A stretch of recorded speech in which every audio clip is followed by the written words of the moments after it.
Okay, so we still have the flutters and the body, and now we're just getting ready to construct the rest of the Leo. So you just take the linings and you put them together, just like so, and then you just start stitching. And like I said before, if you come up to your seam line here, with your 2 sergers, just make sure one is lying on to one side and one's lying to the other to get that nice clean, flat finish. And then just bring all the way down. So now you've sewn one straight line from the lining down to the outer on one side. Now the next side becomes a little more tricky because you're going to start it, but about 2 inches up, 2 to 3 inches up, you're going to need to add your tags. So for the Leos, if you're finding them tricky to maneuver 2 tags and not let it slide around, because you will need to tuck it in between the 2 layers and hold it still so that our tag sits in a seam line. If you find that tricky, just take it to your sewing machine. I line up my tags and I literally just throw like, I don't know, a couple of stitches in it. That way, you still have to worry about it sliding around inside your Leo, but you don't have to worry about not catching both tags. So I do it on the very far edge so that I will just sew it along anyway. And now I take it and I tuck it in between my layers. And if you need to throw a pin right here just to keep it straight, you can. I just serge over and keep going.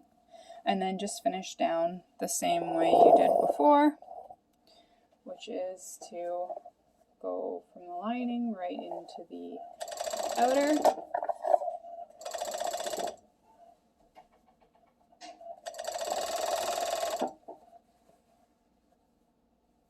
Like so.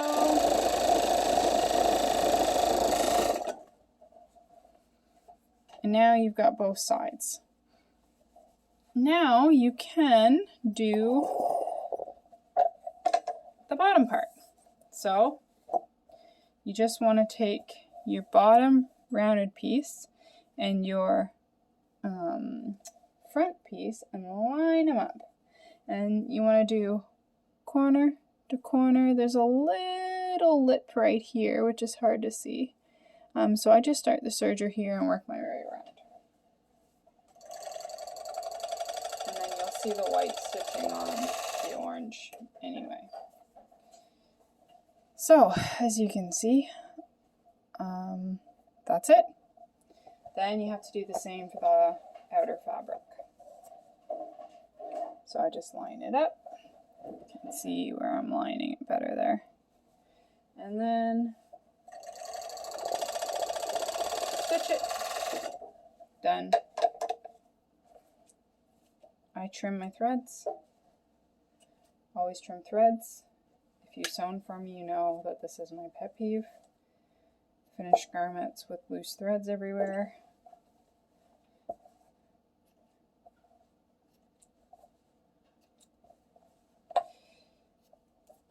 So now I take it.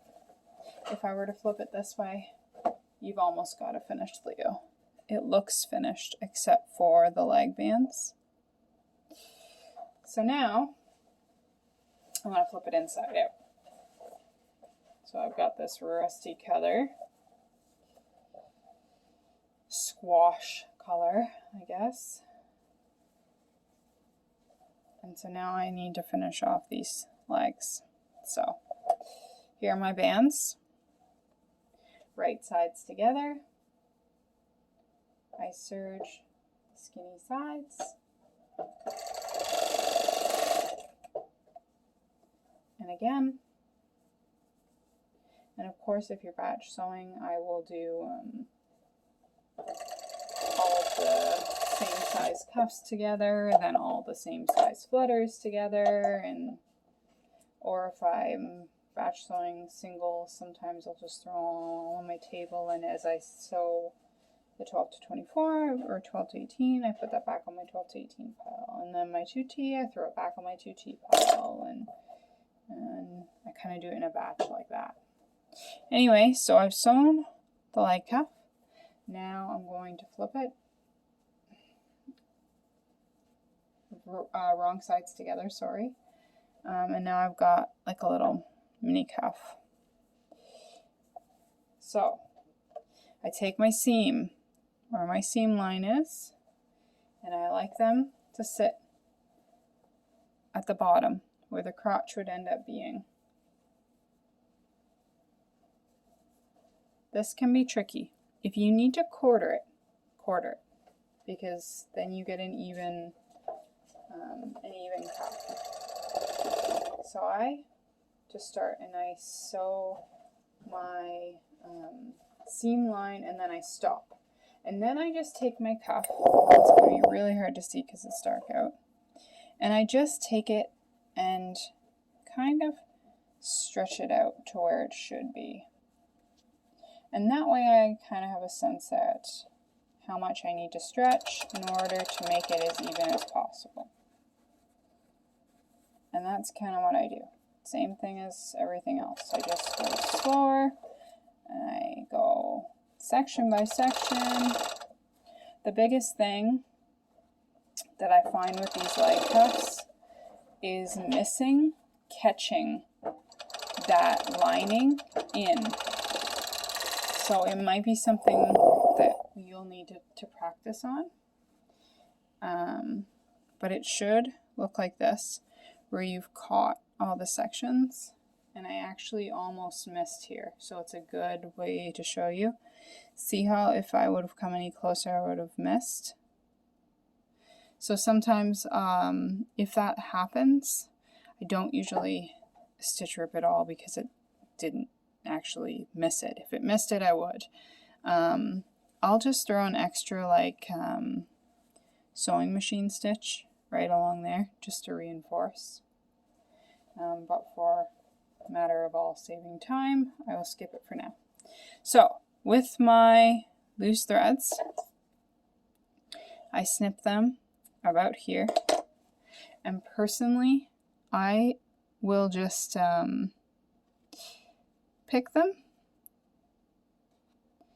and then I usually get a couple of threads here, and I just tie them. I double knot them or triple if I'm really feeling like I don't want them to come loose.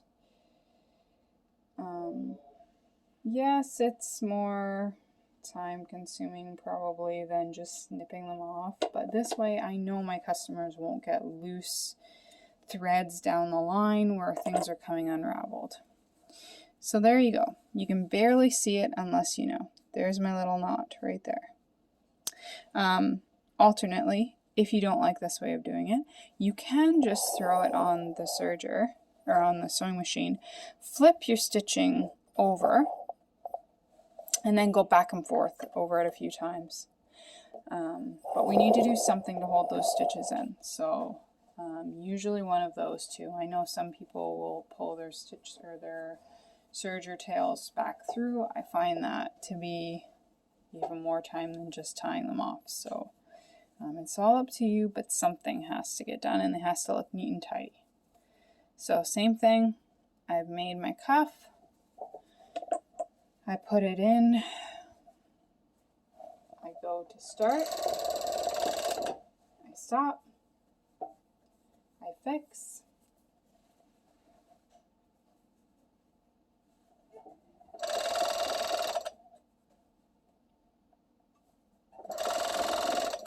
and I pull and just a bit.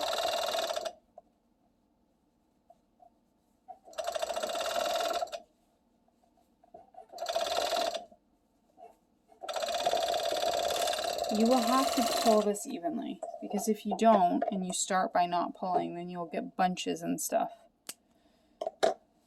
And you don't really want that, because it makes it look messy and it makes it sit funny. So there's that. Tie it off, and there. This one came out much smoother anyway. No close calls this time. So I like them to look that neat. No loose threads anywhere. So then I flip it out, right side out, right side's out, and I have my finished Leo. Now the last thing to do, here I'll go this way. My last thing to do is to add my Sarah's cloth tag. Now, if you're struggling with keeping them straight, you can use some like a school glue stick. That's a little trick. I don't tend to have too much of a problem with them moving now because I've kind of got it down. But this is how I end up doing it. I flatten out my Leo the best I can, and then I will take my Sarah's cloth tag and I lay it down where I think it's going to go, and I just look at it to make sure it's even. And then this is the time, if you're going to glue it, to glue it.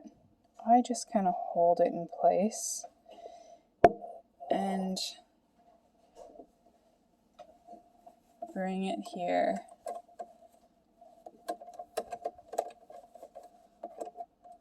to sew. And I had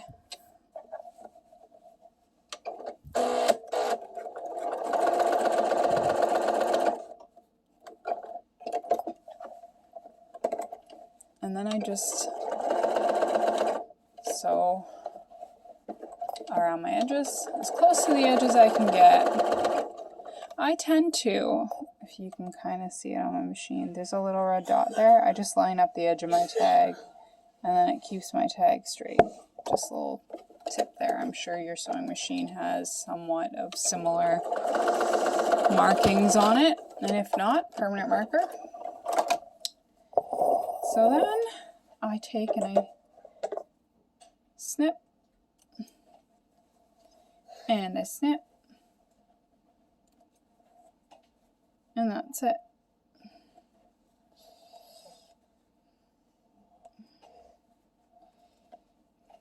Okay, so now